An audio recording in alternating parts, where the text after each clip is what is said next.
Hello everyone, good evening सभी को नमस्कार। तो welcome to target for IQ, मैं सेल्फ रविंद्र कुमार। तो देखिएगा, जलवायु परिवर्तन पर हमने निबंध तैयार किया है। इससे पहले जो भी स्टूडेंट्स ग्रुप में ऐड हैं, जो हमारा पेड कोर्स चल रहा है, काफ़ी कोशिश की हैं, काफ़ी स्टूडेंट्स ने अपने अपने स्तर से जो भी निबंध उनसे लिखा गया है, उसमें क्या है कि आपका बेनिफिट है। कम से कम आपको चीज़ों का पता चल रहा है कि क्या चीज़ें लिखनी है और कमी कहाँ हो रही है, वो आपको बताने के लिए तो हम हैं ही। ठीक है, तो बिल्कुल भी चिंता ना करें। अगर आपको ऐसे लिखने के लिए दिया जाता तो कोई इतना बर्डन ना लें। किसी भी सोर्स से जो भी आपने उस बारे में पढ़ा है, उस पर आप उन तथ्यों को एकदम सटीक तरीके से लिखें बस। ठीक है, अपनी तरफ से अपनी राय नहीं देनी। जो करंट में या हिस्ट्री पॉइंट ऑफ व्यू है कुछ, वो ऐड करना है बस। ठीक है, पहली बात बता दें आपको, अगर ग्रुप में ऐड नहीं हुए हैं तो 7500 11 0 314 पर कॉल या व्हाट्सअप मैसेज कर सकते हैं। वहाँ पर आपको इस निबंध का PDF फॉर्मेट और जो अभी इससे पहले निबंध हुआ आपका जनसंख्या गरीबी और 2 टॉपिक आपके व्याकरण के हो चुके हैं, वो सारे टेलीग्राम ग्रुप पर मिल जाएंगे। लाइव क्लासेस के लिए स्टूडेंट्स कह रहे हैं तो जल्दी आपकी, चूँकि निबंध ऐसी चीज़ें हैं, आपको ओरली इस तरह की वीडियो में ज़्यादा से ज़्यादा समझ में आ जाएगा। ठीक है, और क्लासेस आपकी होंगी, कुछ लाइव क्लासेस भी होंगी, तो वो जल्दी आपका व्यवस्था की जाएगी। वैसे मार्च से आपकी क्लासेस हो जाएंगी। कुछ टॉपिक हैं जो आपके लाइव क्लासेस के माध्यम से अगर ये हो भी जाते हैं तो फिर भी हम उनको लाइव करके आपको एक बार सेटिस्फाइड ज़रूर करेंगे। ठीक है, तो आप इस बात की चिंता ना करें कि लाइव क्लासेस नहीं होने की हैं, वो 100% होंगी। बात करें जलवायु परिवर्तन, बेसिकली तो आप समझ सकते हैं कि जलवायु परिवर्तन या पर्यावरण में हो रहे बदलाव, बात एक ही है। अब यहाँ पर अगर आपको लिखने के लिए आता है कि पर्यावरण पर निबंध लिखिए, तो आप वहाँ पर ये नहीं लिखेंगे कि पर्यावरण परि का अर्थ चारों आवरण, मतलब इस तरीके से ढका हुआ, इस चारों तरफ जो चीज़ें हैं सभी पर्यावरण के अंतर्गत आती हैं। ये तो आपकी 9वीं 10वीं 8वीं 7वीं क्लास का हो गया। आपको लिखना इस तरीके से है कि जो एक ऑफिशियली तरीका होता है, मेंस में आप निबंध लिख रहे हैं, और जो कंपटीशन का तरीका होता है उसी तरीके से। तो शुरू करें। अगर हम देखिएगा, पहली जो लाइन है आपकी, ध्यान दीजिएगा। जलवायु परिवर्तन को समझने से पूर्व यह समझ लेना आवश्यक है कि जलवायु क्या है। सामान्यतः जलवायु का आशय किसी भी क्षेत्र में लंबे समय तक औसत मौसम प्रक्रिया से होता है। आपको पता है कि जलवायु बेसिकली एक मेज़रमेंट होता है, मतलब लंबे समय की एक प्रक्रिया होती है जलवायु की। वहाँ का मौसम कैसा रहा है तो उसी पर डिपेंड होती है जलवायु कैसी है। ठीक है, अतः जब किसी क्षेत्र विशेष के औसत मौसम में परिवर्तन होता है तो उसे जलवायु परिवर्तन कहा जाता है। इसमें बात हमने एक हिस्ट्री का पॉइंट भी जोड़ दिया। द्वितीय विश्व युद्ध के पश्चात जलवायु में हो रहे बदलावों को लेकर वैश्विक स्तर पर चर्चाएं प्रारंभ हो गई, ताकि जो बदलाव उस समय इंग्लैंड वगैरह में, USA वगैरह में काफ़ी बड़े लेवल पर औद्योगिकरण चल रहा था। ठीक है, इसके तदोपरांत क्या होता है, 1972 यानी कि 1972 में स्वीडन की राजधानी स्टॉकहोम में जलवायु पर आधारित पहला सम्मेलन आयोजित हुआ।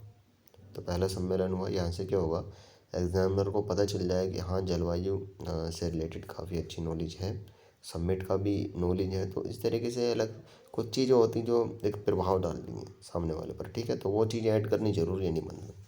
बाकी सबको पता है बीच में क्या जो भी है शुरू में देखते हैं ज़्यादातर, उससे ही प्रभाव पड़ना चाहिए निबंध में।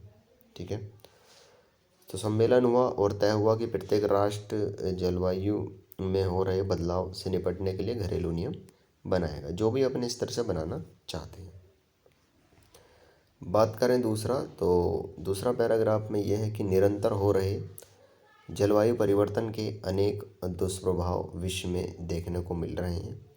अगर तापमान की दृष्टि से बात करें तो असमान ताप में होने वाली वृद्धि के परिणाम स्वरूप हिमनद तेज़ी से पिघल रहे हैं। हिमनद मतलब जो ग्लेशियर होते हैं। ठीक है, और महासागरों का जल स्तर बढ़ता जा रहा है, जिसके कारण असमय बाढ़ और कुछ द्वीपों के डूबने का खतरा भी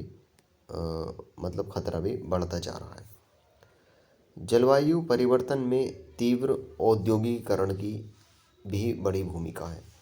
अब इंडस्ट्रियलाइजेशन होगा तो जाहिर सी बात है उससे गैसेस निकलेंगी और तमाम तरह का प्रदूषण होता है। तो औद्योगिक षड्यंत्र वातावरण में sulphur dioxide, nitrogen dioxide, carbon dioxide आदि भांति भांति प्रकार की जहरीली गैसें छोड़ते हैं, जो भी औद्योगिक षड्यंत्र होते हैं। और ये गैसें काफ़ी वर्षों तक वायुमंडल में विद्यमान रहती हैं और फिर ग्रीन हाउस जैसी समस्या उत्पन्न होती है।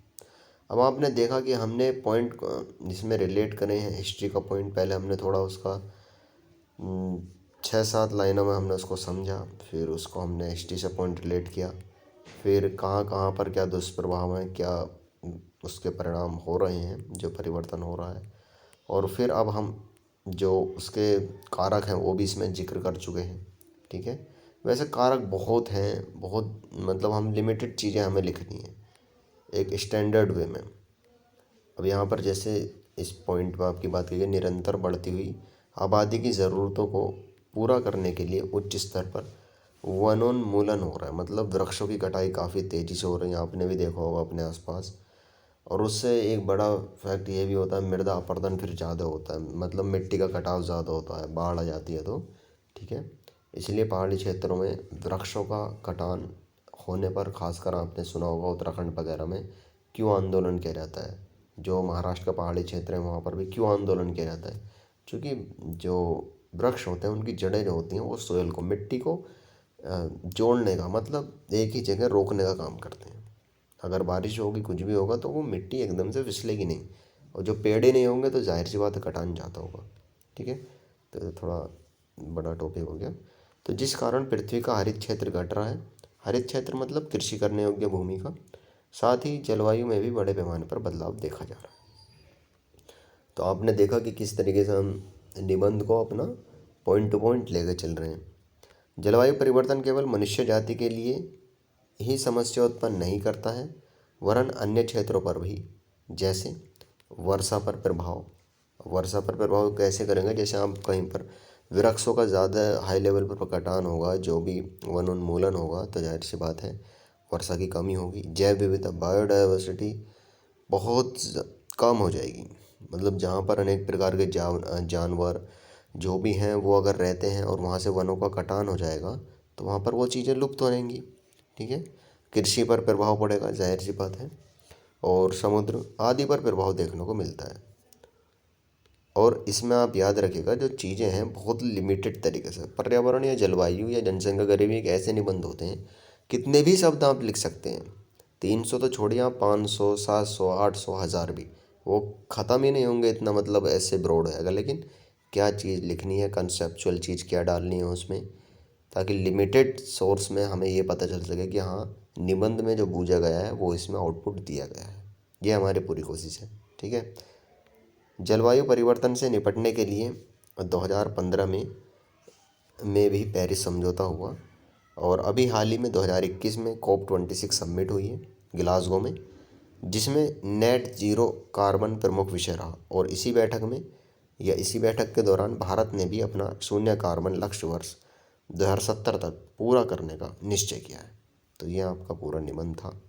ठीक है, आप इसको 1-2 बार लिखें, प्रैक्टिस करें, जो चीज़ें हैं आपको कम से कम याद रहेंगी, कम से कम नहीं ज़्यादा से ज़्यादा याद रहेंगी अगर 1-2 बार भी लिख लेते हैं। तो बाकी आप अपने कंटिन्यू जो भी चीज़ें चल रही हैं वो चलती रहेंगी, कल को आपका नया टॉपिक शुरू हो जाएगा। ठीक है, तो जो भी स्टूडेंट अभी बैच में एनरोल्ड नहीं हुए हैं तो वो 7500 11 0 314 पर कॉल या व्हाट्सएप मैसेज कर सकते हैं। बहुत बहुत धन्यवाद।